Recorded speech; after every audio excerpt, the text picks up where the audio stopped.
From the late 70s to the early 90s, there was a man in Oregon killing young women. They knew it was him, but they never had enough to prove it. How did he get away with murder? Let me tell you. Welcome to Crime Junkie. Hi, Crime Junkies. I'm your host, Ashley Flowers. And I'm Britt. And the story I have for you today will have you screaming.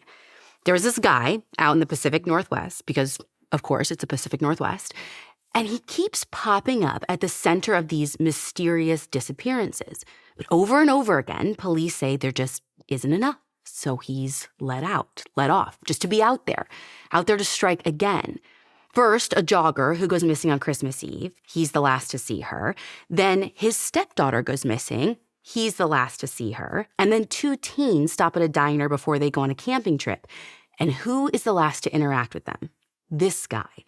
And I think that is just the tip of the iceberg. There could be many more cases he's responsible for. And how he got away with this for so long is a story you won't believe. This is the story of the mysteries of Highway 20.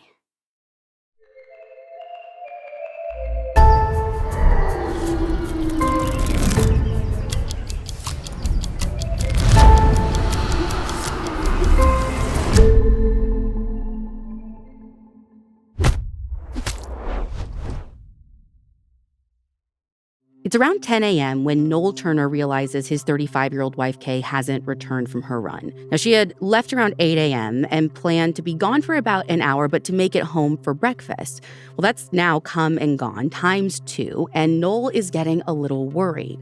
So he hops in his truck to see if he can go find her, probably just hoping that she maybe sprained an ankle or got lost or something. Because though she's an avid runner, she is kind of in unfamiliar terrain right now, because this is Sunday, Christmas Eve, actually, of 1978, and Noel and Kaye are vacationing in this remote area of Oregon called Camp Sherman, which is right off of this big main road known as Highway 20. And they took this little trip as a holiday getaway with some friends, exchanging gifts, sitting by the fire, like singing carols. It was supposed to be this magical time, like doing all the Christmassy things. But that wouldn't stop Kaye from getting her workout in. Again, avid runner. And what should have been Kaye's time to recharge and clear her head is quickly becoming now her family and friends' nightmare, because there is no sign of Kaye as her husband is driving around everywhere. And by 1:30, Noel is thoroughly panicked, enough that now he needs to call police. So Noel and others are eager to get searching right away, but they're told by police to wait, which is just, at this point, burning precious daylight hours in their mind. So eventually, sheriff deputies arrive, and they, along with the locals and the Turner's friends, finally do start searching for Kaye. Even when it gets dark, they search through the night, but there isn't a single sign of her, not even on Christmas Day or the day after, despite the searches getting bigger and bigger. Like, these are extensive land searches. And I assume they've talked to all the friends and stuff, and we're sure she actually even made it on the run. Like, nothing happened to her wherever it is they're all staying. Yeah, according to Noelle Crombie, who wrote extensively about this for The Oregonian, Kaye even asked one of their friends to go jogging with her, but they declined. And they do eventually find a couple of witnesses, this pair of highway workers who, like, they talked to separately. They were, like, said they saw her, again, separately, like, running solo in the morning that she vanished. So she went on the run. Everything seemed fine. And they must not have seemed all that suspicious or suspicious at all, because police didn't seem to dig deeper into either of these, like, highway worker guys. And there's something else that they didn't dig deeper into either. This one, to me, is far more baffling. So on day 3, this is December 26th, the deputy in charge of the search gets a radio call from a couple of trackers who had been helping authorities out. And they tell the deputy that they've discovered 2 sets of frozen footprints in this clearing over by the woods. Like, near where she was seen running? I don't know. It sounds like it was close. I'm not totally clear on exactly where this was, but according to these trackers, one set of prints could have been from Kaye's running shoes. They knew that she'd been wearing this specific type of Nike shoe, ones with, like, the old school waffle sole that we know. But the other set of prints appeared to be from a larger shoe. And so right away, it's clear that these are not the prints of two people out for a stroll in the woods. More alarmingly, the trackers say it seems like there was some kind of struggle and that the larger person dragged away the smaller person. Did they follow these prints? They did, but then it got dark and they couldn't go any further, which is something that to me, like, is you follow up on after. Yeah. But it seems like this deputy didn't believe them, or he didn't seem as interested, because that appears to be as far as this went. How does it even happen? This is like the best and kind of the only lead that they have. Dude, I don't know. I mean, maybe authorities did look further into it and there's just no record or reporting of it. And maybe there wasn't anything more to learn, or they decided they weren't, like, from the people or Kay, whatever. But I don't know. I feel like we should have at least closed the loop on that. Like, yeah. Especially if they're not related at all. But that doesn't happen, so we're here left guessing.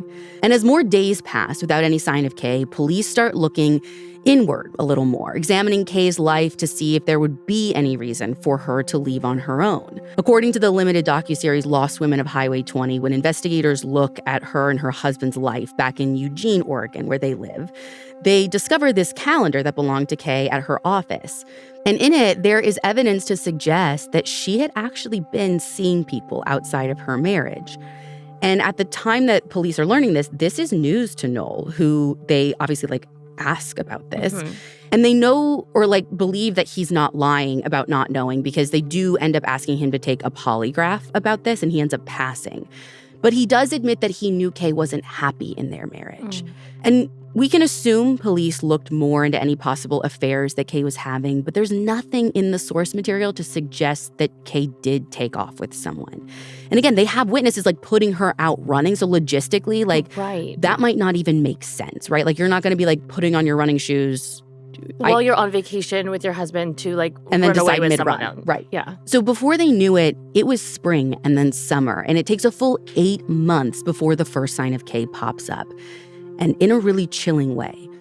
So one day in August, the owner of this little general store in Camp Sherman is just, like, going about their usual day when this local guy rolls in. Now, the guy is known to her, the owner, but not in the best way. He had been in a couple of times and really skeeved her out when she caught him touching himself in the store while looking at some adult magazines. So, like, the second she sees him walk in, she's like, oh, hell no. And she goes into the back and gets her husband. And when he comes out, the guy tells him he found some clothes while he was out rabbit hunting that he thinks might belong to that missing jogger from back at Christmas. And so he asked the shop owner if there is some kind of reward, which there was, like, $1,000 reward at the time. But the shop owner is all kinds of suspicious of his story because he knows at the time there are no rabbits in the area. But before this guy can wise up, the shop owner phones police and is like, hey, you probably should get here and, like, don't waste any time. Get here now. And if police aren't tripping over themselves to get to the general store already, they are when the store owner calls them back, because since he'd hung up with them, the guy has said something else. He admits that he might have been the last person to see Kay Turner alive. Now, it's unclear exactly when authorities put two and two together, but they soon realized that this stranger who might have stumbled across Kay's clothes isn't some random guy. They already knew him. They had interviewed him early in the investigation. His name is John Arthur, and he was one of the highway workers who admitted to seeing Kay running the day she disappeared. Okay. I mean, there's suspicious, and then there's this. There's this, right. So they go meet John, and he leads police out into the woods about 1.5 miles from Camp Sherman, where they find several pieces of clothing. There is a yellow pair of shorts, underwear, a broken watch, Nike running shoes. And then, there among the clothing, they find a lower jawbone with teeth still intact. Oh my God. And sure enough, a medical examiner will later confirm those teeth belonged to Kay. Do they find the rest of her? Not at the time. So, I mean, it has been in this area, her body, in the elements for, like, some 8 months now. Like, you've got critters to deal with. I mean, a perfect example is one of the officers, actually, who's on the scene. They notice a piece of Kay's blonde hair, like, tangled up in a bird's nest. So evidence is literally flying away. Scattered everywhere. But even though they won't be able to determine how she died, just based on the little that they have and the way that her remains were left, they do find clues as to when. So Kay's broken watch reads 9:27, December 24th. It's a mechanical watch, not digital, just to be clear. And the stem had been knocked out, so it stopped the time. Though there's some conflicting reporting that maybe it read 9:05. But either way, if it was AM, that means that it would have broken about an hour or so into her jog that morning, right around the time Noel was expecting her to be home. So now that they know Kay's fate, they bring their first and only person of interest in for questioning. And John tells police, much like he did the store owners, that he was just hunting rabbits with his dog when he stumbled across the remains, the clothes, whatever. And police are also suspicious of this because, again, there wasn't a lot of rabbits in this area. So they asked John if he's willing to take a polygraph, which he agrees to. He ends up failing, but he still denies any involvement in Kay's death. But here's the thing. His story does begin to shift.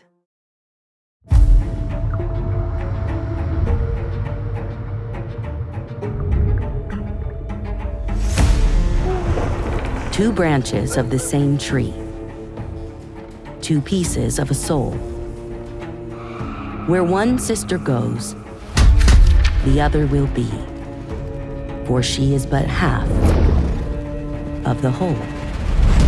The Missing Half. Pre-order your copy at ashleyflowers.com. So initially when John told police he saw Kay running on the day she disappeared, there had been nothing else to that story. Well, now, all this time later, he says, actually, I stopped and talked to Kay. Now, it's nothing wild. He just we exchanged holiday pleasantries or whatever. But it's significant enough, enough of a change to make everybody be on high alert. So police ask him if he ever touched Kay, because that was one of the polygraph questions he failed. And yet again, all of a sudden the story shifts. He says, well, yeah, no, I did touch Kay. But he says, bizarrely, that he touched her in February. 2 months after her disappearance. She goes missing in December, right. And take a seat, buckle up, because the ride is shifting again. Now he tells police that he actually found her body first in February, so not in August. And he says he didn't report discovering her remains because he was afraid that he might get accused of killing her. And when he found her in February, he touched her arm or something. And what exactly does he think is going to happen now?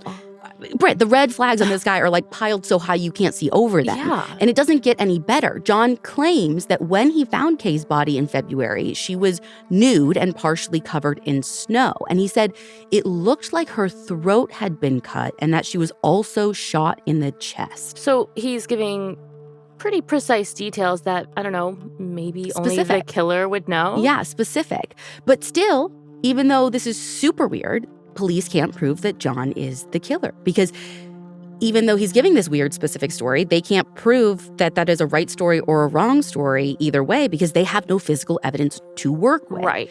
And to complicate things, John sort of has an alibi. He says that he spent most of Christmas Eve with a buddy named Roger Dayle Beck. Was this the other highway worker witness? No, these are two totally different guys. Again, John and that other guy weren't even together when they saw Kay. I don't even know if they worked together, Okay. Two separate things. Anyways, so this Roger guy confirms that he was with John, but it's unclear if he was with him before or after John would have seen Kay. We just know that he says he went hunting with John at some point that afternoon, and then nothing weird stood out to him. Certainly nothing that would suggest to him that his hunting buddy had killed a woman or was planning to kill a woman. And Roger's wife, this woman named Pam, she kind of chimes in at some point, giving both of these guys alibis, saying that they were at their house most of the morning. But John can't be there or with them right when he sees Kay, which Right. he's already admitted to a couple of times. That It feels like the only window that really matters here. Yes, and I'd love to drill in on that, but by this point, John has wised up and he now gets a lawyer. So no more talking, and the police have to let him walk. But that doesn't mean that they stop digging into him. So they learned that in 1977, the year before Kay disappeared, a woman named Marlene Gabrielsen told police that John had sexually assaulted her after he picked her up when she was hitchhiking along Highway 20. And her story is horrifying. She said that she fell asleep in the car on the way home, and she woke up to John dragging her out of his truck by her legs. And she said that he ripped off her pants, even cut her underwear and boots off with a knife, and then sexually assaulted her. At some point later, she said John seemed to contemplate what to do next with her. Like, it sounds like he was concerned about letting her go, but she pleaded with him, pointing out that she had a new baby. John relented, gave her a pair of his pants to wear, and they just resumed their drive. And despite everything she had just gone through, before John finally dropped her off, Marlene convinced him to give her his phone number by pretending that she liked him. Marlene's a smart cookie. Very. She's not doing this just so he thinks everything's fine. She's doing it so she can identify him later. She wanted to see John punished for what he did to her. And I can only assume that's what police used, that number, to track John down after she'd gone to the hospital and had done a sexual assault kit. So they had brought John in for questioning at that time. But this is where Marlene's tragic story got even more tragic and infuriating. John told police that Marlene came on to him. And despite the bruises and the scratches that Marlene suffered and everything else she did to prove her story, to basically hand them the evidence they need on a silver platter, because he said it wasn't a sexual assault, they believed him, and he was never prosecuted. Unbelievable. Even worse, the police seemed to suggest that maybe it was Marlene's fault. They questioned her drug use, her drinking, if she was being flirty with John, maybe coming onto him sexually. In Lost Women of Highway 20, Marlene talks about how police made her feel like a liar. Was there ever a polygraph for John then? Because I feel like we would have learned he was a liar a year earlier. Britt, they did, and somehow he passed, which probably just helped fuel the police's belief that Marlene was lying. And it also points to the thing we've said so many times, there are flaws, there are problems with this kind of testing. Mm-hmm. And there are problems with not believing victims. That has very big, very real life-threatening consequences. And the police are learning that. But even if they see that incident in a whole new light now, it doesn't change the fact that they still don't have anything to tie him to Kay's murder. And so her case starts to go cold. According to the Oregon Journal, in October, they end up finding Kay's skull about 3/4 of a mile from where her clothes and her lower jawbone were found. But again, it doesn't give them much of anything. The investigators don't glean anything new from this. Mm-hmm. So all Kay's husband and her friends can do is wait. And that wait becomes excruciatingly long. Over a decade passes. And in that time, letting John Akroyd slip through their fingers has dire consequences once again. So this time it's mid-morning on July 11th, 1990, when a 911 dispatcher with the Lynn County Sheriff's Office gets a call from a concerned mother named Linda. She tells them that her 13-year-old daughter, Rachanda Pickle, is missing, has been since the day before, and she is worried sick, is sure something is wrong, and it's now been 24 hours, so she's calling to make the report. Linda says that she thought she needed to wait the 24 hours to report her daughter missing, and it has to break her heart when the dispatcher corrects her and tells her that, in the cases of children, that's not true. But they're here now. So the dispatcher starts asking questions. Who was the last to see her daughter? Linda tells them that it was her stepfather. And of course, Britt, do you want to take a wild guess at who her stepfather was? It's John Arthur, isn't it? It is John Arthur. For the second time, John is about to become the main suspect in a disappearance. Now, John had married Linda in the mid-'80s, but divorced soon after. Despite this, though, it sounds like they stayed together anyway. And according to Noelle's piece in The Oregonian, they are living together in 1990 and raising Linda's children from her previous relationship, Rachanda and her brother Byron. Now, home for them was this remote community known as Santiam Junction, which is where Highway 20, Oregon Route 126, and Oregon Route 22 all intersect. Basically, all these big highways. Mm-hmm. John worked as a highway mechanic, so it made sense for the family to live in what essentially was a compound where other highway workers lived as well. And how far was this from Camp Sherman? About 30 minutes. So police descend on this area. They bring in search resources to find Rachanda. And it's clear that police early on think that she didn't just run away. Nothing in her room was missing. None of her close friends had any idea where she was. And Rachanda wasn't known to just wander off into the woods. In the Lost Women of Highway 20 doc, her brother Byron points to the fact that she was actually scared to go into the woods alone. And Linda tells police that the last time she saw her daughter was the morning of the 10th, so the day before. Rachanda was up early, even helped Linda do her hair, and before Linda left for work, she gave her daughter a list of chores to do that day. But then when Linda got home, no chores had been done, and Rachanda wasn't there. And if she went somewhere, she would usually leave a note. That's not there either. So what's John's story through all this? Well, he said that he dropped Linda off at work that morning, and then he went to go work in Bend, Oregon. John is still a mechanic for the state at that point. But he says that when he got there, he found that some parts that he was waiting for, didn't come in, so he ended up just taking the day off. So he's off of work the day she disappears. Correct. Even more than that, supervisors of his would later say that there was no reason for him to take off, just because whatever parts weren't there, there's plenty of other work that he could have been doing that day. So he was off, but he was supposed to be at work. Yes. Then where was he? Home. He tells police that when he got home, Rachanda was there. He saw her on the couch watching cartoons. He asked her if she wanted to take pictures of deer on some back roads or something, but she didn't want to go with him because she's a teenage girl and that sounds awful. Yeah. So he says he left to go take pictures on his own, noticed Rachanda wasn't home by the time he got back. He said when he noticed she wasn't there, he looked around a little bit. Then he left to go pick Linda up from work. And then when they got home together, Rachanda still wasn't home. Now, in an eerie, deja vu type thing, John is adamant that he's got nothing to do with Rachanda's disappearance. And while John does help search for his stepdaughter, he kind of leads the charge, actually, he's also saying things right and left that are just big, WTF moments. At one point, John tells police that on the night that Rachanda disappeared, he and Linda had sex, despite, her daughter being missing. He even tells police it was great sex. He makes sure to say that. And he said it was notable because John has, he tells them, a low libido. So it's unusual that they even have sex. Listen, I don't want to take an especially deep dive into the mind of sexual predators, but I have to wonder, if he did do something to Rachanda, he could have kind of gotten off on it. The knowledge of what he did would kind of carry through and arouse him later. Which would be in so many words, they kind of point to that in the doc, how messed up it would be for you to have a libido in this situation when you normally don't. And then to want to have sex with this woman whose young daughter is newly missing, that day, I don't know. Yeah. So John's interview with the police, and a lot of things with John, it only gets more troubling from there. At one point, John theorizes how someone could have done something to Rachanda.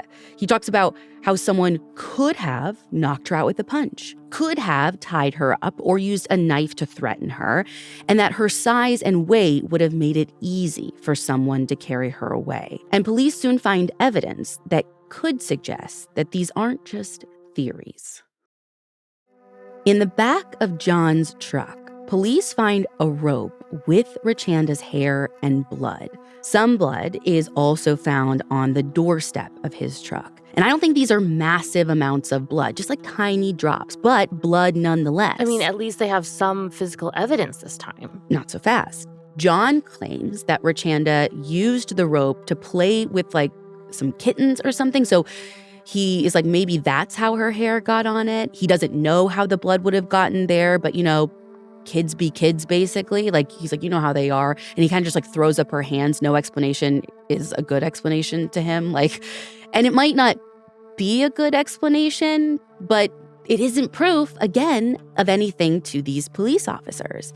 Obviously, John is front and center, but there is a brief period where police do look at Rachanda's biological father, Steve, as a possible suspect, too. You see, Rachanda had just returned from visiting him.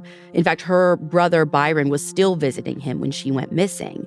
And without going into too much detail, Steve didn't sound like father of the year by any means, but the problem is Steve lived 5 hours away, so police are confident that he wasn't in the area at the time she disappeared. So even though they kind of go down this other path, they pretty quickly are right back looking at John. And are they bringing Kay up at all when he's in the hot seat for Rachanda? I don't know how much they actually grill him on Kay, but I think they're at least aware of it, even though there's probably been a ton of turnover in I mean, it's been like a decade. Mm-hmm. And even though Kay disappeared in another county, it sounds like the DA of that county was monitoring the search for Rachanda. I think there's like maybe some hope that if they can't get him on Kay, that they'll get him on Rachanda. So, I mean, they're definitely connecting the dots. But outside of law enforcement, there were others who were less quick to judge John. Byron talks about how his mom would get upset when he would ask about John's possible involvement. In a Statesman Journal article published not long after Rachanda goes missing, Linda publicly talks about how she is concerned about the focus on John. Now, why she's responding this way,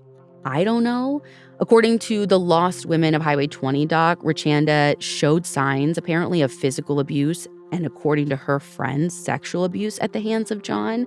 Like, I guess Rachanda and her friends would talk about it sometimes. Like, some of them were dealing with similar things at home.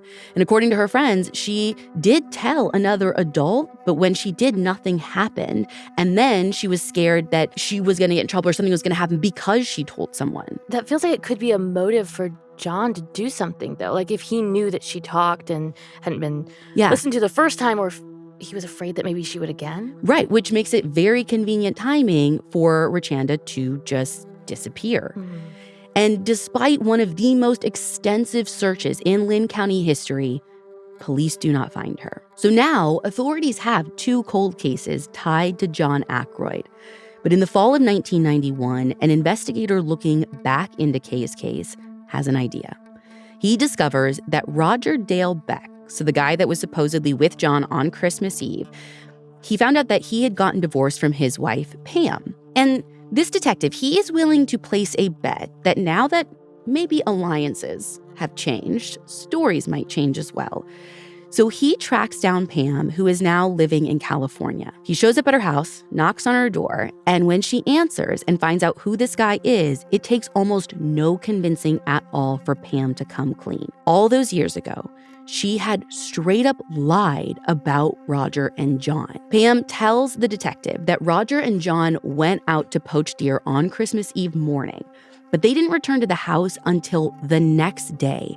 And when they did, they had blood on them. And it wasn't just like a little drop or stain here and there. Pam literally had to dispose of Roger's jeans and shirt. It was so bad. And they didn't even try to pass it off as deer blood. They had told Pam that they had accidentally mistaken Kay for a deer and shot her. And they were going to need Pam to basically be their alibi. If police ever came around asking questions, she needed to tell them that they got home around noon. Eventually, Roger even admits to her that even that bullshit hunting accident story wasn't real. He told her that Kay had been sexually assaulted and shot. And Roger had threatened to do the same to Pam, which is probably why she lied for him. I mean, she was terrified. But with Pam's new information, Kay's case starts ramping back up. But the police are in a race against time at this point. They know John is still out there and could strike again. Though, according to the Oregonian, at this time, John's basically been booted out of Santiam Junction. The people weren't comfortable with him being there. So he got moved, I assume by his supervisors, or maybe he chose to leave, I don't know. But he is still at the same job working as a mechanic for the state highway department. So your tax dollars hard at work, folks. Great. So he's apparently not living with Linda anymore and is staying with his mother in Sweet Home, where he grew up. But he's working out of a town called Corvallis. And Corvallis, unfortunately, unfortunately for the people there at the time, is a thriving little college town. And while it sounds like authorities plan to keep tabs on him, I'm not sure that's as easy as it sounds. John's a roving mechanic. That means that he is constantly moving up and down Highway 20. But in all of that moving, John does have some usual haunts. He becomes this known commodity at this one particular place called Sherry's Diner along Highway 20 in Lebanon, Oregon. And there, this is wild to me, all the regulars there knew him by his CB radio handle, The Pervert. I'm sorry, his handle was The Pervert. What? I know. And this guy is either the unluckiest man alive, or every girl and every woman who crosses his path is the unlucky one. Because in 1992, John finds himself right in the center of another missing persons case. Actually, this time, the case of 2 young women. It's a pair of best friends, 17-year-old Melissa Sanders and 19-year-old Sheila Swanson. Wait. those names sound really familiar. Because we talked about them before. In the Kelly Disney episode, right? Like, it's been a while. It is. I'll link to that episode in the show notes for people to have a little bit of a refresher. But here we can actually dive even deeper into the details of their cases. So according to the Lost Women of Highway 20, both girls hung out at Sherry's diner, and they knew the pervert. He would buy food for Melissa, and he was there one of the last days the girls were ever seen, when they had come in and told everyone that they were going to go on a camping trip in Newport, which is like along the Oregon coast. So John knew where they were going to be. He did. And he even mentioned to the girls that he might be in the same area. Now, the girls' tent ends up being found over that way, empty. But the girls are never seen alive again. Now, I don't know how much authorities looking into Kay's case really know about this new case yet. Part of giving him the boot out of town meant that it was harder to keep tabs on what was happening in the communities that he was living in, ones that he was working in, socializing in. And it being the 90s, information wasn't exactly super accessible between jurisdictions. So while investigators in one part of the state are looking for their two teens, investigators in another are running a parallel path, trying to reignite the Kaye Turner investigation. According to the doc, the U.S. Fish and Wildlife had a new high-tech lab, basically. So Kay's clothes are sent off for forensic testing. And soon enough, the results come back with some very interesting finds. The first is that the waistband of Kay's shorts appeared to have been cut or sliced. Some sources say that her underwear were cut off too. Which is like the sexual assault that they let John go on. On Marlene. Yes. Yeah. Also, tears in Kay's shirt appear to be from stab wounds, and lead fragments on the shirt indicate that she was shot. So that lines up at least somewhat closely with what John had told investigators about, like, the appearance of Kay's body when he claimed to have found her in February. And it lines up with what Pam said. Yes. So if John couldn't feel the net kind of slowly closing in on him, he is about to. On May 31st, 1992, police actually arrest not John, but his friend Roger for the murder of Kaye Turner. Why Roger and not John? Good question. There is no clear answer that I have seen reported on. So I'm not sure if it was just because they had Pam really pinning Roger for it. That was like a stronger connection. Maybe they were also hoping that Roger would flip on John, so they wanted him in custody first. I don't know. But not arresting John first, or at least at the same time, could have caused valuable evidence to be lost, because a little over a week later, police discover that a storage unit that John had rented was completely cleared out the evening of the 31st, so the exact day that Roger was arrested. No, that's not suspicious at all, Ashley. What are you talking about? I know. Do they know what was in the unit at all? They don't, and unfortunately for them, the unit's been it's been swept up. Someone else had moved in right after. I know they tried to send someone into the crime lab to check the unit out, but there's nothing in the source material about what, if anything, they find, so I'm assuming it was nothing. But it's game over for John almost 2 weeks after Roger's arrest. So on June 12th, that's when John is finally arrested. And this means that Kay's family might finally see some justice all these years later. And two other families might not have to wait nearly as long, because almost 4 months after his arrest, so now we're in October, this is October 10th, some hunters come across the bodies of Melissa and Sheila a few miles off of Highway 20. According to Noelle Crombie's reporting, the medical examiner thinks that the girls were most likely strangled, though there are some conflicting sources that say they were stabbed. Either way, like Kay, the conditions of the bodies make it difficult to determine precisely what happened. And like Kay, there's zero forensic evidence.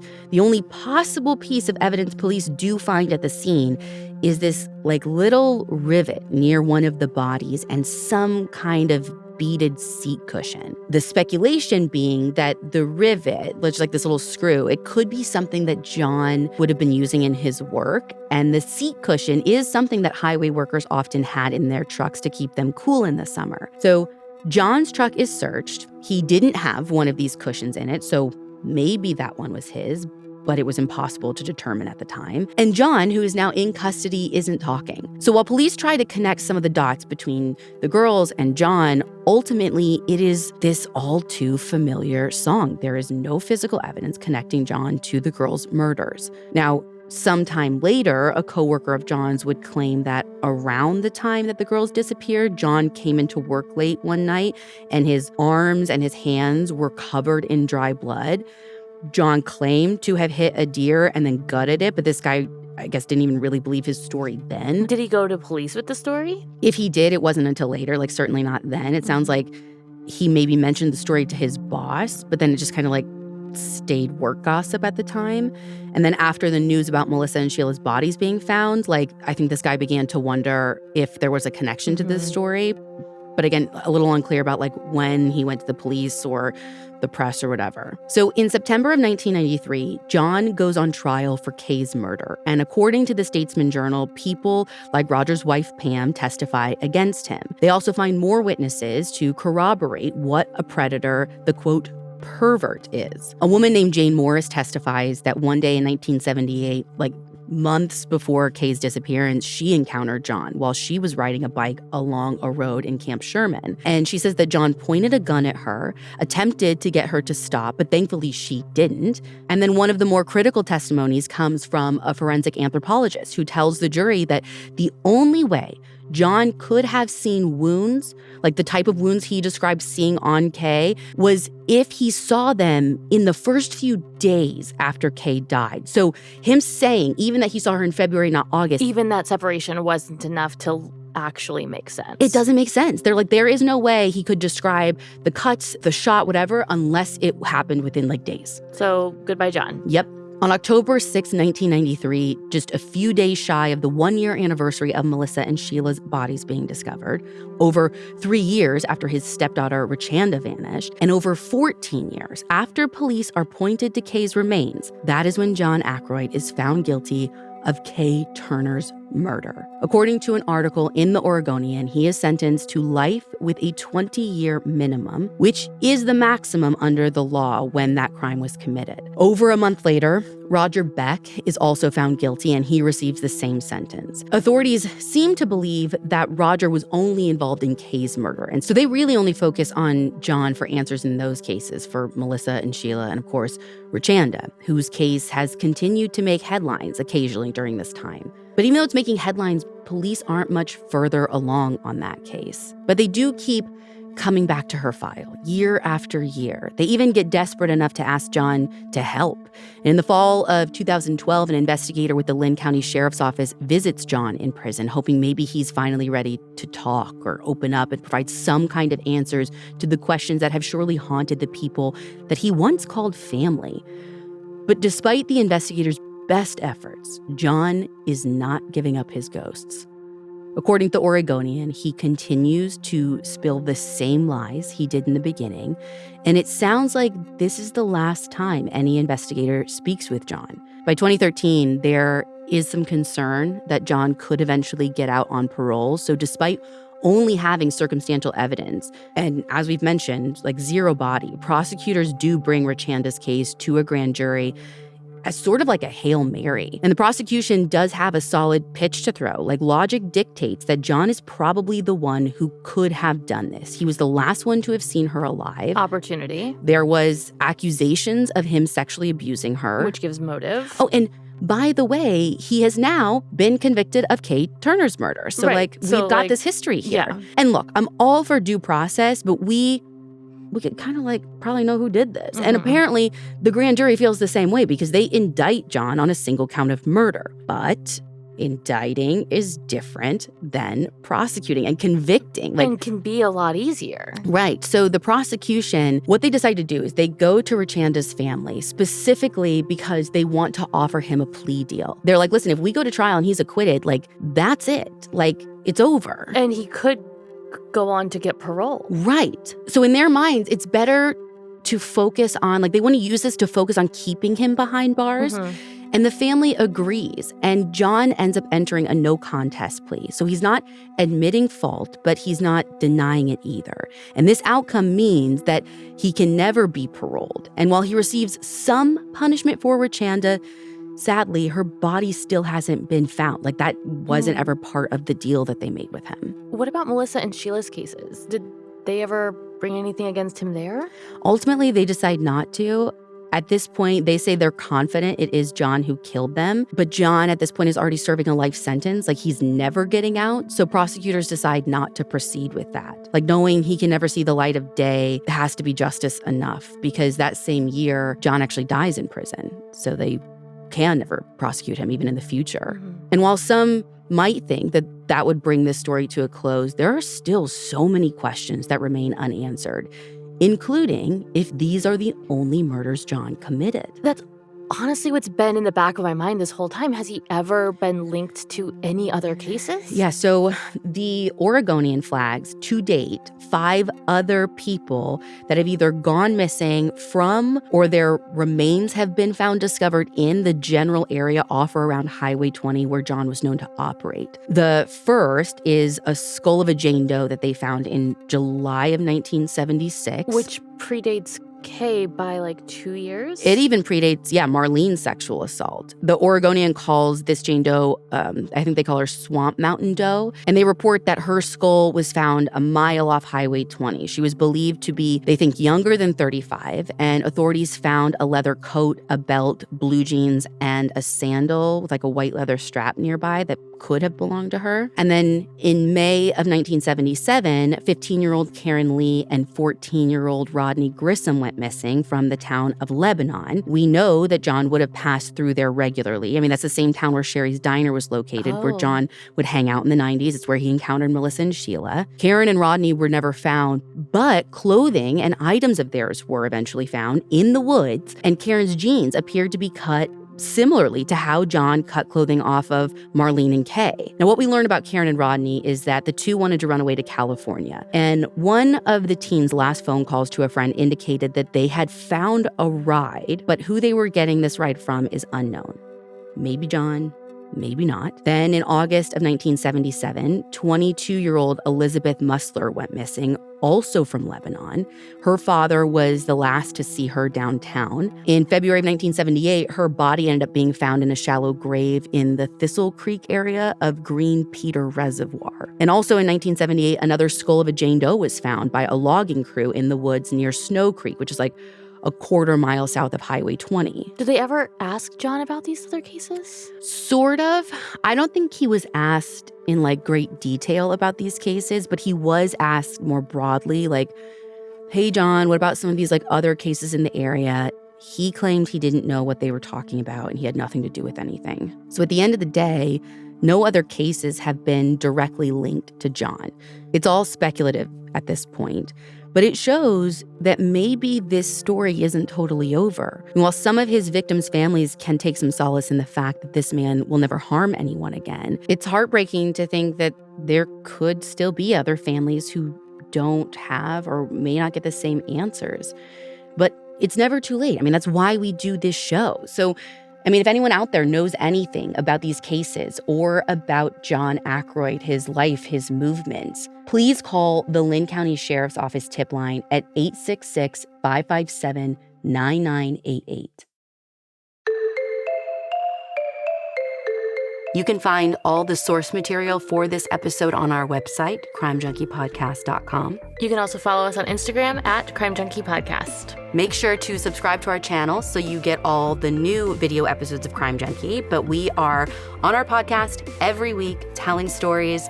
Search for Crime Junkie wherever you get your podcasts.